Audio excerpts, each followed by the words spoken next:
what happened to man a short period of time ago. And if in fact some of the nightmare fears and phobias that we have, some of the what apparently appear to be psychological syndromes and complexes, fear of water, fear of dark places, fear of foreigners and strangers, fear of certain insects, all of that, all the stuff we covered in the Atlantis work, could that be physiological? And more importantly, it's recent. It's a recent trauma. What would that do to consciousness? Has anybody ever asked this question? In the introduction of the Atlantis book, we asked that. Is anybody interested in the origins of evil? I mean, here we are, running amok. There's ecocide, there's genocide, there's megadeath, there's sadism in our own lives. The world is wall to wall with injustice, criminality, all sorts of stuff. And then we have masochism, man's sadism to himself. Possibly it's arguable that some of the worst crimes that man does is to his own being, a relatively uninvestigated area. Well, where did all this come from? The evolutionists are going to tell us that's natural. We're working it out as we go along. Let nature take over evolution and we'll reach some sort of a, plateau of normalcy. The Christian world, the religious world always tell you that it's to do with original sin and sinning against God and all of this stuff. But can we look at it in a different way? That this earth cataclysm, this trauma, is caused by watching the earth around you dissolve and all sense of stability gone. Unimaginable horrors, unimaginable devastation. And if one goes around Britain, especially northern Scotland, to the Highlands of Scotland, to Argyllshire, if one has open eyes when they go around the Boyne Valley, or the Shannon Valley, or you go to the Aran Islands, you see, and go there with educated eyes, you will see the remnants. You'll see the evidence of the horror and the destruction that nature once rent. But of greater interest to me than that even is the psychological consequences to mankind if the whole of mankind experienced such devastation. To me, this has not been gone into, and it deals with the coming of all of this tragedy and this moral turpitude and this wickedness and injustice, what can be summed up by the term evil. It's a fact that exists. Where did it come from? Contention entered into the hearts and minds of men and creatures, say the Zunis. A Chinese legend says the pillars supporting the sky crumbled, and the chains from which the earth was suspended shivered to pieces. Sun, moon, and stars poured down into the northwest, where the sky became low. Rivers, seas, and oceans rushed down to the southeast, where the earth sank. James Churchward, in his book The Lost Continent of Mu, this is a book that deals with the pre-Diluvian cultures and civilizations that were lost. He wrote, "The whole continent heaved and rolled like the ocean's waves. The land trembled and shook like the leaves of a tree in a storm. Temples and palaces came crashing to the ground, and monuments and statues were overturned.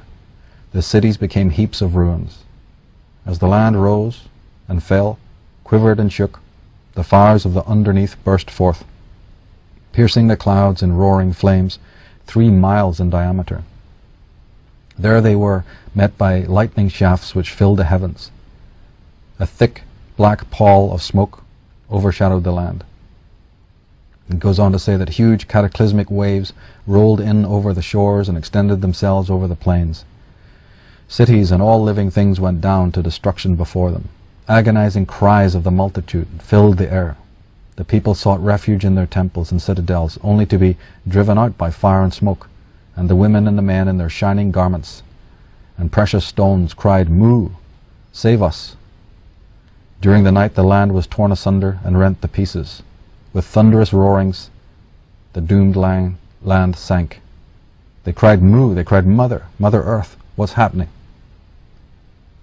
Backing up what I was saying later on, that after this cataclysm, I mean, if a bomb drops on your street, as has happened in many cities of the world during wartime, what is it automatically that people do? Almost by compulsion, almost without being told what to do. Well, they go amongst the rubble and they try to salvage anything they can.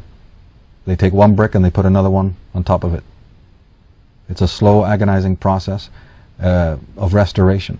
Well, in ancient days, this was done. Many of the monuments and the great ancient sites that you will go to in Scandinavia or in Britain or in Scotland or whatever, you'll see that these are made up of small stones, like Maeve's tomb in Northern Ireland. You'll see that they're made up of small stones, hundreds of thousands of small stones. And it's befuddled, the science community. What on earth would have been the purpose of this?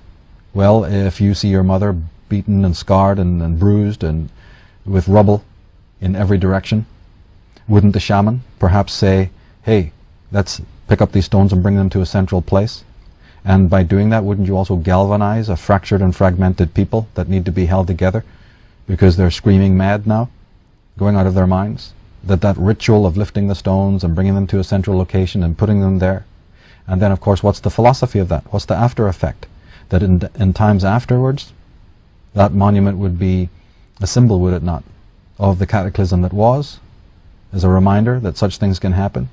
And more than that, just like the pyramid in Egypt, it would be there forever as a symbol to say, and we were able to gain restoration. Those monuments were erect, and they were saying this is order returned. In Egyptian mythology, there's tremendous emphasis on the raising of what's known as the Djed pillar. And Freemasons have picked up on this idea of a pillar that is broken. If you look into medieval art, you'll see this. If you look into Masonic iconography, you'll see this. A pillar that is broken or smashed, a curtain that has been rent, a temple that has been hit by lightning. In the tarot cards, we have a card called the Tower Struck with Lightning.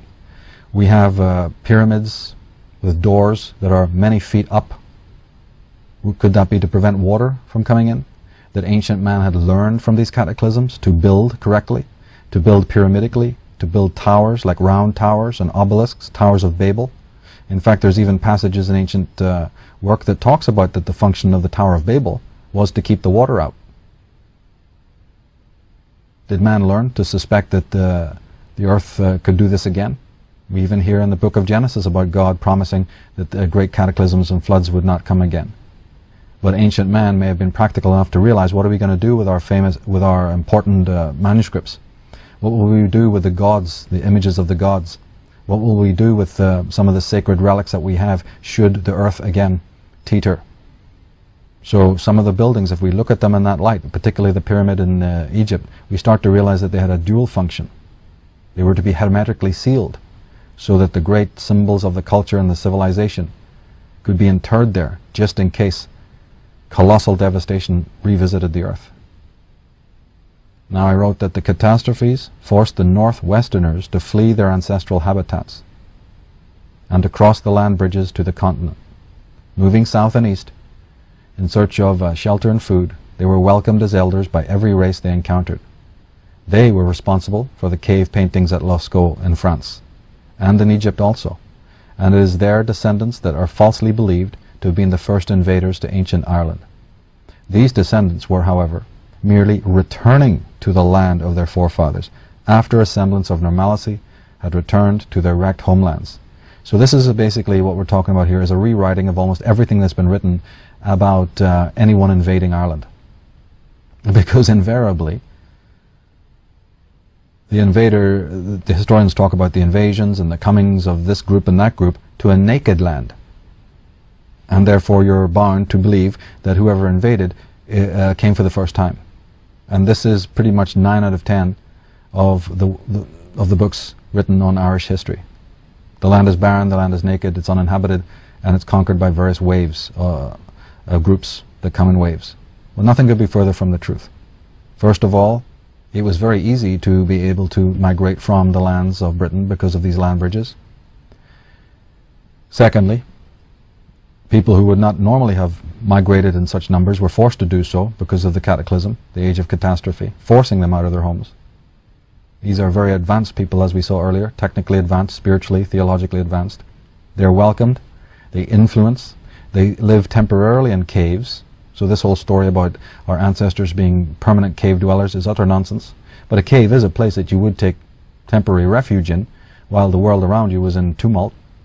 And while you're there, you might even paint on the walls. And then you might also move on, which is what we know happened. The exact same type or style of paintings that were found in Lascaux in France have also been found in Egypt. This was last year discovered, 2007. And what was more, The paintings in Egypt are dated to over 15,000 years ago, and this approximates the time of the Great Cataclysm. But most importantly, again, the rewriting of Irish history, of British history. Let us understand, put it in neon lights, put it in neon sign on Times Square. Return. Let us never entertain the idea that Ireland in primordial times was a naked land. It was inhabited from the most remotest periods. It probably was a remnant of the ancient lands, the pre-Diluvian lands of the gods. The only time it was ever deserted is during and after the age of catastrophe. And then hundreds of years, perhaps even thousands of years elapse. And when we start hearing of the historical and prehistorical migrations to Ireland of various groups, we have to understand one thing that is never mentioned in the ancient books and the accounts of these invasions and migrations. We have to understand that they were returns of the indigenous inhabitants of those lands. Once this is committed to memory, once this is absolutely understood, British and Irish history will make sense. More than that, you'll be able to make greater sense of what you read concerning these matters. Of course, the story has been preserved, but it's been preserved in the minstrel tradition, which of course is very much part of Irish culture. Music, poetry, the bardic tradition.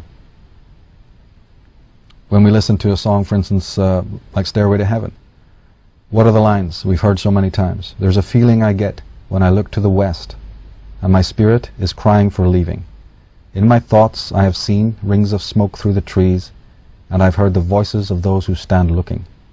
Oh, it makes me wonder. It really makes me wonder. And it's whispered that soon, if we all call the tune, then the piper will lead us to reason, and a new day will dawn for those who stand long, and the forests will echo with laughter. Within lines like that, within other songs, within other poems, within other sagas, the story is being told, the story of the forest god, and the story of the ancient ways, and of the harpist, and of the piper, and of moral rectitude, and of connection to nature, closeness to nature, respect for nature, the guide, the supreme guide, instead of being lost in our shadow play, and our heavens and hells, and our adoration of nonsense, and of an elect group who stand watching and waiting, and the spirit of these guides and adepts, you see, still exists within the land somewhere. This is very much close to the Gaelic and Irish tradition.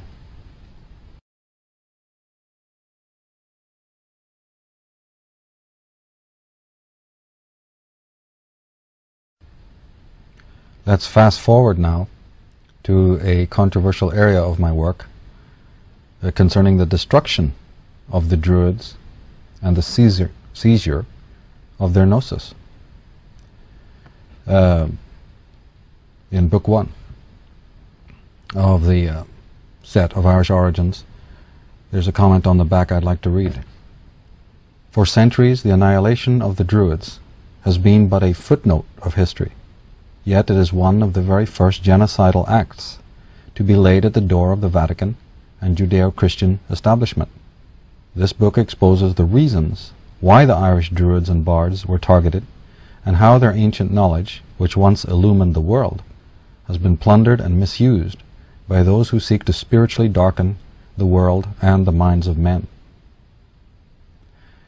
I also say that clearly it is not in the interests of the powers behind government and religion for us to realize that culture originated in Western climes and from pre-Diluvian civilizations of Atlantis and Lemuria. The desire of the Vatican mythmongers and mythographers was to falsely situate the seat of culture in the Middle East as far away from the Atlantic zone as possible. These mythographers knew full well that Ireland was a remnant of Atlantis, and that its primordial megalithic inhabitants had been evacuated to the continent en masse. If we therefore find, as we do, apparently Semitic symbols all over the lands of Europe, we do so because they came there due to earlier traversals of Western peoples. What this means is that we're not ruling out that there were east to west movements, like the historians love to tell us. We know that there were. Of Of course there were. In fact, in the last segment we've already addressed the fact that there were movements from the eastern lands and the southern lands to the west. We emphasized that by and large, though, those movements were returns. The descendants were returning to the ancestral home after a semblance of normality returned. But those historians who never deal with the age of cataclysm aren't going to tell you that. No, in their work, it's a naked land being visited for the first time. So we are not talking about later periods, starting, say, 600 BC and moving up to about 1,000 year AD. We're talking about 10,000 BC. We're talking about 6,000 BC. We're talking about the tsunamis and the cataclysms that forced people to flee these destroyed lands. And then we're talking about the return of their descendants. But we emphasize, you see, that the spread of the cultural elements happened in primordial times, years before official history opens its chapters. Because the people who are writing the histories are pathologically in avoidance of this. And this is why you see biblicists, for instance, preposterously stated that all creation began a mere 4,000 years BC. And the Christians labored under that misapprehension for centuries. In fact, some people still believe it. It's also why in academic circles they are little better when they insist that, you know, everything starts rolling around about 10, 11,000 years BC. Of course, truth doesn't need a maintenance, but a lie mechanism certainly does. So if you keep your eyes open, you'll find out that these archaeologists and these ethnologists and geologists and whatnot and scientists are forever revamping what they say they know. There's nothing consistent because everything they know flies in the face of the actual facts about what has been going on in this world. But as I mentioned in the introduction, in order to track and understand the destruction of the Druids, this phenomena that's just been a footnote of most history books, we actually have to go to Egypt, because the roots of the destruction of the Druids and of the great priesthood of the West, the roots of that lie in a period of history about 1400 BC, and specifically with a very famous pharaoh, a very famous character in Egyptian history, no less the pharaoh Akhenaten. So our journey, our trail, takes us to Egypt of 1400 BC. This section is entitled Akhenaten, the Cult of Aton, and the Dark Side of the Sun. It's the title of the second book. But who was this Akhenaten? Well, he was really known as Amenhotep IV, his father being Amenhotep III. The Greek rendition of Amenhotep was Amenophis IV. His name is often spelt with an I, Ikhnatan. As we said, the consonants and the vowels often interchange.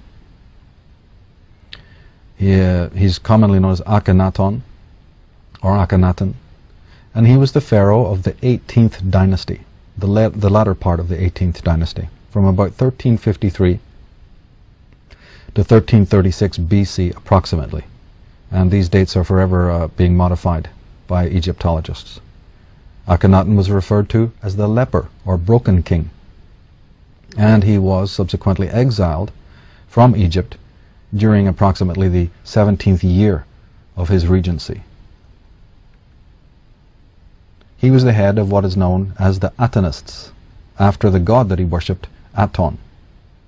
And Akhenaten, his family, his ministers, their gang, so to speak, the Atonists, they were rivals of another very important group that we need to know about. It's essential to study this when we're looking at Egypt. A group known as the Amonists, who worshipped the god Amen, or Amen-Ra. And my work always emphasizes that the Ammonists of Egypt were in league with, were confederates of, were colleagues with the Shamsu-Hor, the disciples of Horus, who are nothing more than the Druids, the Irish Druids situated in the east. And we heard about their presence earlier on in Libya, Mali, Egypt, in pre-dynastic Egypt, in Nubia, in Sudan. All of this information has been suppressed, and you need to know about it. And what you need to know about is that there was a factionalism, there was rival dynasties. There was the Pharaoh of the north and there was the Pharaoh of the south. There were those who worshipped Aton and there was those who worshipped Amen-Ra. We have these schisms, and they're important to know about. It's also important to understand that an atonist is ultimately a member of the solar cult. It's also important to understand that the Amonists were members of the solar cult, because there's nothing negative about sun worship or solarism or solar cultism or the stellar cult. What I address in my work is a specific corrupted version of solar cultism. But again, what we find when we turn to books and to the internet and to other writers and so-called experts is we find a wholesale damning, a wholesale indictment of solar cultism. But Christianity and Judaism is a form of solar cultism. Solar cultism is quite a large tree.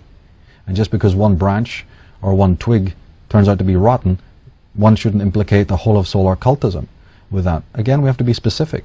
We have to be specific when we're looking at the symbols. We'll deal with that a little bit later. But it all originates with these ancient cults of the world. Those are dealt with in my book on astrotheology and also in the DVD of the same name. We talk about the 4 cults: solar, stellar, lunar, Saturnian, and some other cults like the volcano cult and the fire cult and the Dionysian cult and the cult of Venus and so on. Now, when we talk about the Dionysian cult, we're talking drugs there. We're talking pharmacopoeia. And this plays a large role in the modern religions. One only has to look again with eyes that are trained in pattern recognition and symbolic literacy. Why do the clergy, why do the cardinals and the bishops and the prelates wear the colors that they do? Is there a story being told there? What is the origin of the cross? What is the origin of the mitre and the headgear? Here's some pictures from GnosticMedia.org, which show that many of the costumes and the tunics and the garb, not just of the royals, but specifically of the cardinals and the prelates and the popes, was taken from this drug cult, this ancient cult of the mushrooms. And scholars such as James Arthur and Jordan Maxwell, and more earlier we have the great John Allegro, have written books on this. Here we have the Amanita muscara mushroom, which is uncannily similar to the costumes of the prelates. Some have argued that the Holy Grail, the chalice of the Grail, is also a metaphor for the Dionysian cult of mushrooms. Here in this artwork, medieval artwork, which I believe shows the Emperor Constantine, a bizarre looking image if ever we saw one, we find again in subliminal form the mushroom. We see that Constantine is making the sign of the goat, the horns of the goat, which is an old Irish salute. Here again on the left, Christian artwork. On the bottom, the mount, the sacred mountain, the sacred hill, and on top of it the triform tree with mushroom-shaped vegetable growing there. Here in India, various images of the Buddha. Clearly and distinctly you can see the mushroom shapes there of how important psilocybin was to the ancients, that there was a whole cult operating in the ancient world. And through the work of John Allegro and others, we now have to accept that this existed. Well, there were many cults. And it's ludicrous to believe that any of the descendants of these cults, either biological descendants or ideological descendants, aren't around anymore. As Jordan Maxwell and others have pointed out, these descendants still exist and they still run the show.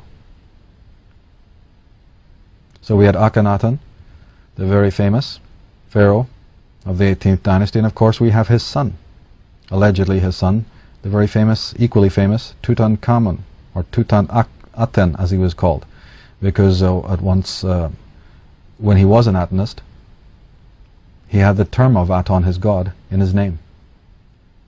He's the son of Akhenaten and the queen Kia. Akhenaten had two wives, Nefertiti and Kia, and after his father was deposed and exiled, Tutankhamun, or Tutankhaten, changed his name to Tutankhamen because he had returned to the worship of Amen, and he turned everything that Akhenaten did, he tried to turn it back to the way it was to establish a more secure status quo after the damage wreaked by his father, and he also changed his name back to the worship of Amen. We've been talking about the devices of deception. We've been talking about omission in the past. Well, that famous gold mask that has gone around the world on the circus of display, purportedly it was the image of the famous pharaoh, Tutankhamun, but in fact this mask did not show his visage. It is in fact the face of his brother, Semnakari, that we've been seeing all this time. Tutankhamun's title, one of them, was the living face of the sun. And Lord Carnarvon, in charge of Tutankhamun's tomb's excavation, was funded by the Rothschild dynasty, to which he was personally related. Investigators Mustafa Gaidala and Ahmed Osman, like Sigmund Freud had, speculate that Tutankhamun is the actual prototype for the Jesus Christ of the Bible. You have to understand what prototype means. It doesn't mean he was Jesus of the Bible, but many of the characters that turn up in later texts, just as they turn up in history or mythology, are based on very well known deities and potentates and heroes of the past. That's what a prototype means. That's what an antitype means. Antitype or archetype. But one of the most fascinating things about Tutankhamun is brought out by the scholar Mustafa Gaidala. And it has to do again with language. T-U-T that we find at the beginning of the name, according to Gaidala, that is actually a very poor rendering of the original Egyptian syllable or term. Those terms, of course, were in hieroglyphics. So in one way you can understand it, because the translation of certain hieroglyphics has always been problematic. There hasn't really been more than about 1,500 words discovered in Egyptian. And sometimes the vowels and consonants, different scholars are ambivalent about the translations. But Gaidala is adamant that in the case of T-U-T, you see, it's far better to render that D-W-D or even D-V-D. And of course, if you do that, then what we find as the first syllable of the name of Tutankhamun is actually Dawood or David.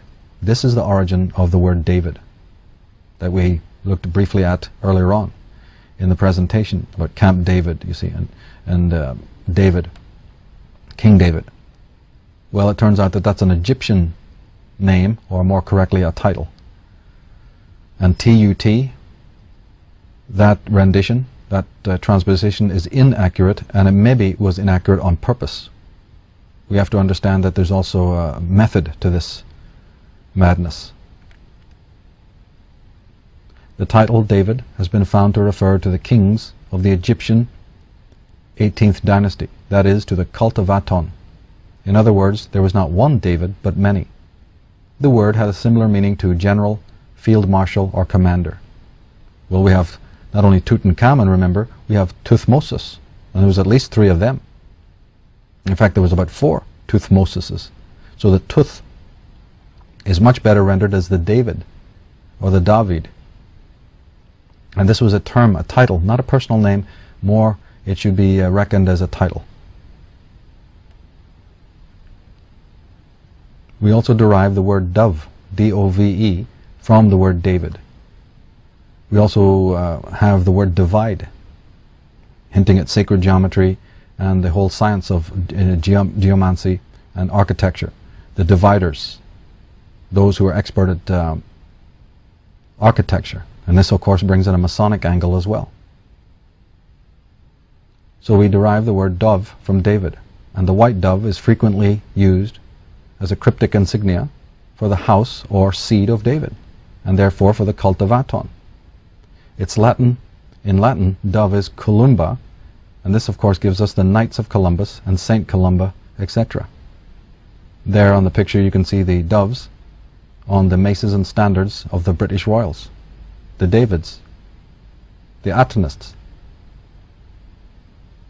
We said that the wife of Akhenaten was Queen Kia, but the most famous wife of Akhenaten, of course, was Queen Nefertiti, who lived approximately 1370 to 1330 BC. We speculate, given some evidence, that she might have been an Irish or even Scythian princess. Perhaps that's true. In any case, she lost favor with Akhenaten, and Egyptologists are suggestively vague as to the reason. She can be identified as the prototype for Mary of the Bible, and she bore 6 daughters to Akhenaten. Dr. Joanne Fletcher, in her book The Search for Nefertiti, she said her Aryan looks made her particularly attractive to the Führer, and this description was also applied to some of the amazing life-like plaster casts, masks. In 1927, the keeper of the Egyptian antiquities at the British Museum described one of them as being not that of an Egyptian nor a Semite. It is that of a northerner. It is a Nordic type. So the pale, famous aquiline features of the great Queen Nefertiti, the wife of Tutankhamun, the wife of Akhenaten, betrays the fact that she may not have been Egyptian, but she was certainly royalty, because in fact Akhenaten had to marry with her in order to gain title, in order to become the pharaoh. So she was an elite. She was somebody of aristocratic background. But evidence shows that she may not have been from Egypt. She may have been one of these descendants of the Shamsu Hor. Graham Phillips, in his book Act of God, says that Nefertiti's name, a beautiful woman comes, does not contain the noble designation normally found in the birth names of high-ranking Egyptians. This unconventional designation, coupled with the complete absence of family history, suggests that Nefertiti may not have been a native Egyptian. An important indication that Nefertiti was indeed of foreign extraction is the bust in the Berlin Museum. The fair-skinned woman it depicts is clearly not of North African origin, but markedly European. Is that why the scholars are vague about her ancestry and also what happened to her in the latter part of Akhenaten's reign?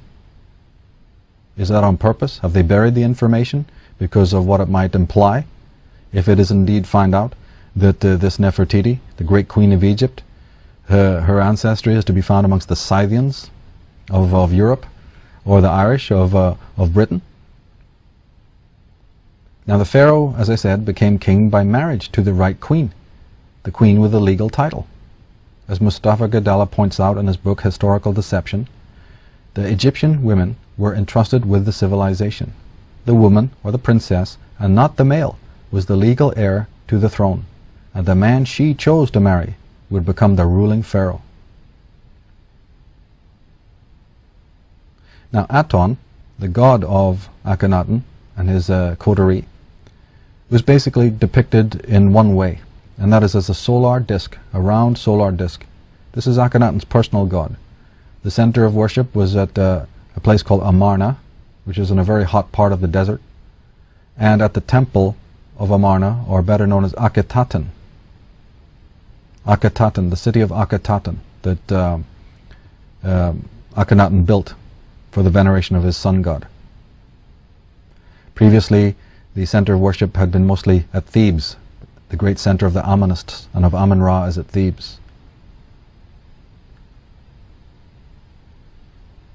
Here we see an image of the pharaoh Akhenaten styled as a lion. And this is the origin, in fact, of the idea of the Lion of Judea that crops up amongst the Judaic traditions. Its origins are to be found in Egypt, as a matter of fact, because the lion was always the tutelary symbol of the pharaoh. And when we really understand who the Judites and the Jewess and the Jews are, and that their origin is also Egypt, a lot of things start making sense.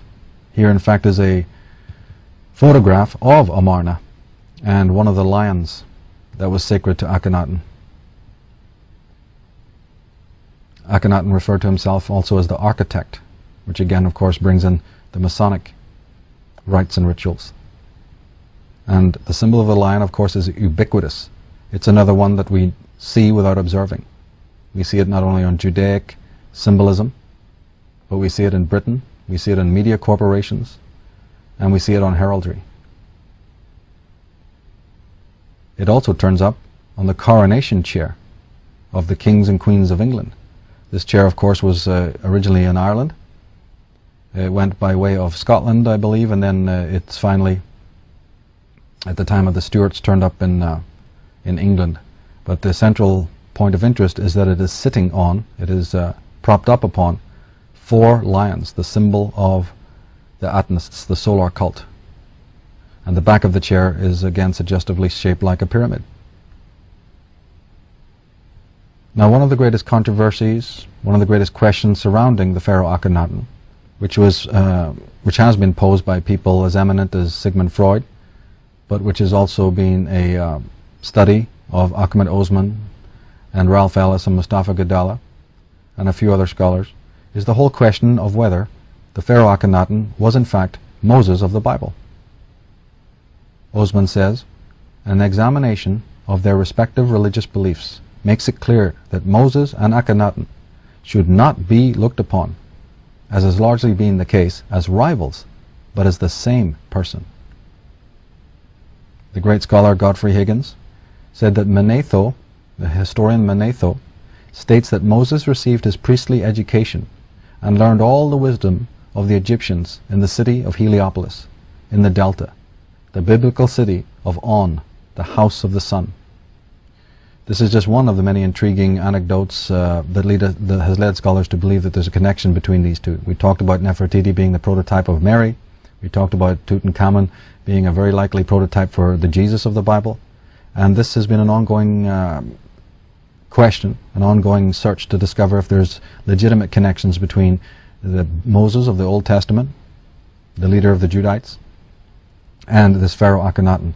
Emanuel Velikovsky has looked into this. As I said, Sigmund Freud and many other scholars have sort of dabbled with this idea.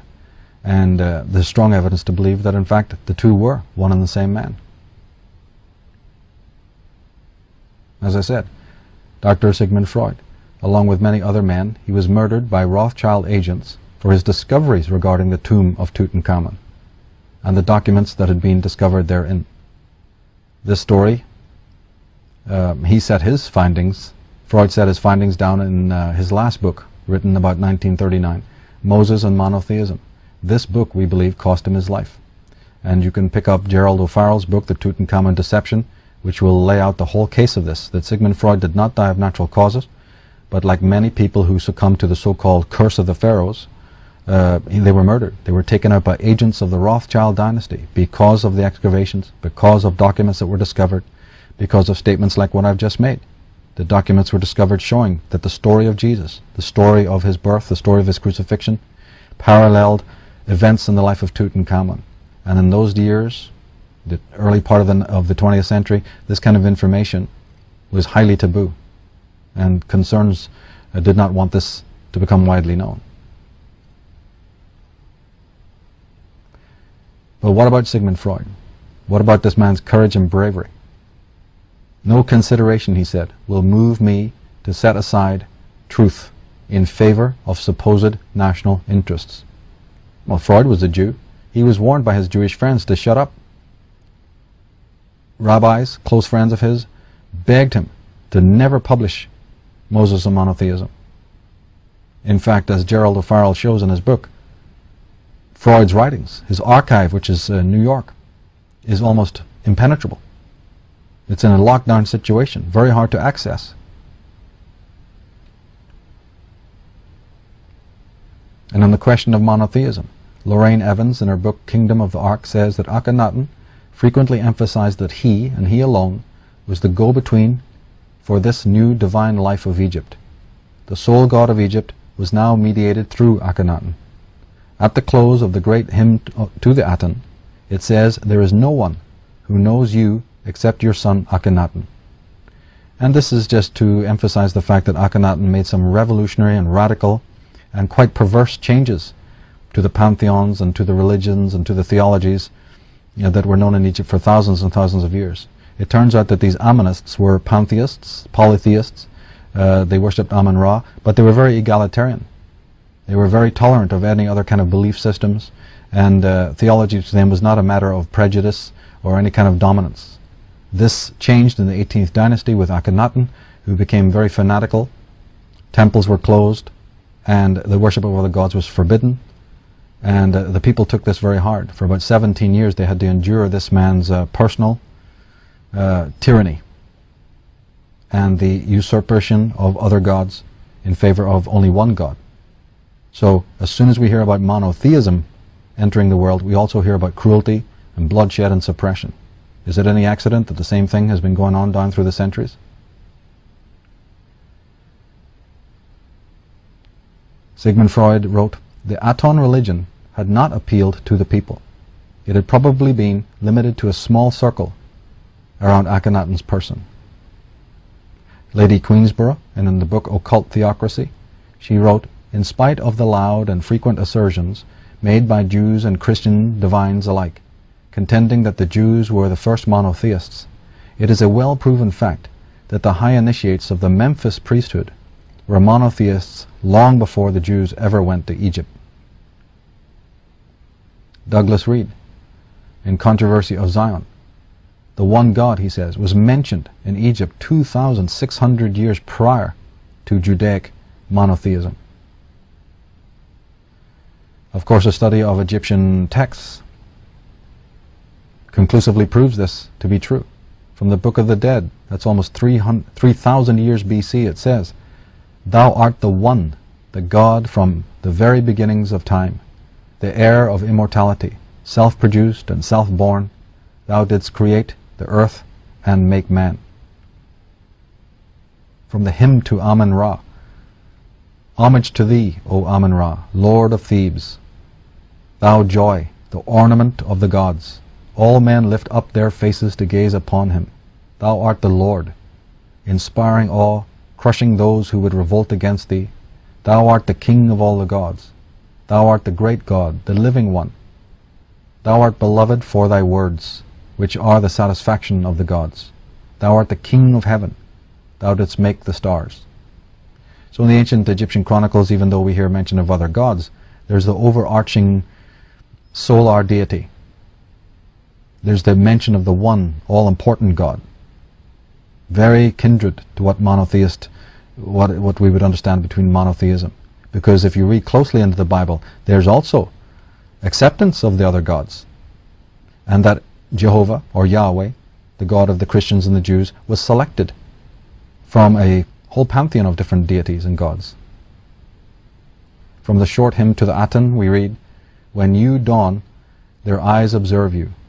As your rays light the whole earth, every heart acclaims your sight, when you are risen as their Lord." Leonard Slane, in his fine book entitled "The Alphabet versus the Goddess," speaks of Akhenaten. He says, "Akhenaten inherited the throne on a fluke of genetic roulette. Sickly as a child and disfigured as an adult, he held court with his beautiful wife Nefertiti. His two passions were reforming Egypt's religion and its writing system." Emanuel Velikovsky, in his book on Akhenaten, entitled "Oedipus and Akhenaten," wrote, "Akhenaten was a stranger to Thebes and Egypt when he assumed royal power there. He had spent his childhood and youth abroad, either in Syria or in wandering from country to country and from court to court in the lands of the Middle East.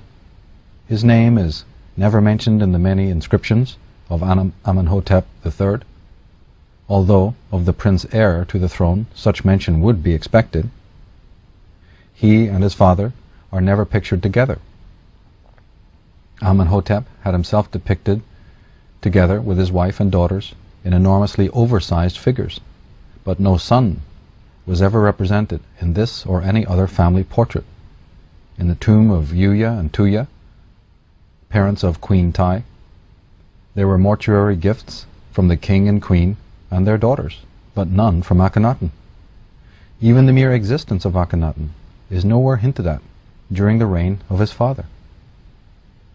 The Egyptologist E.A. Wallace Budge wrote, "The religious revolution, inaugurated by Amenhotep III at the insistence of his wife, Queen Tai, and was certainly carried on with increasing vigor by their son, Amenhotep IV, who believed that he was an incarnation of Aton, the god of the solar disk. Their discussions gave many people an entirely false idea of the character of Amenhotep IV and of the nature of the cult of Aten. This king was described as a reformer, an individualist, as an idealist and a pacifist. But he was a reformer who initiated no permanent reform, an individualist who diverted the revenues of the gods of his country to his own uses, an idealist who followed the cult of the material, and a pacifist who lost Egypt's Asiatic empire." Budge goes on to say, "In recent years he has been described by such names as the great idealist, the great reformer, the world's first revolutionist, the first individual in human history, etc. But in view of the known facts of history, and Dr. Elliot Smith's remarks quoted above on the distortion of the skull of Amenhotep IV, we are fully justified in wondering whether Dr. Hall, if the king was, quote, not really half insane," close quotes. Nicholas Reeves, in his book Akhenaten, Egypt's False Prophet, wrote, "It was an era which, though starting off well enough, had degenerated rapidly into mayhem and widespread religious persecution, an orgy of wanton destruction, and almost total economic collapse. For the events he set in train, Akhenaten could never be forgiven. With a ruthlessness not seen in Egypt before or since, Amarna, both as a city and a concept, was razed, and all trace of the pharaoh's existence systematically expunged."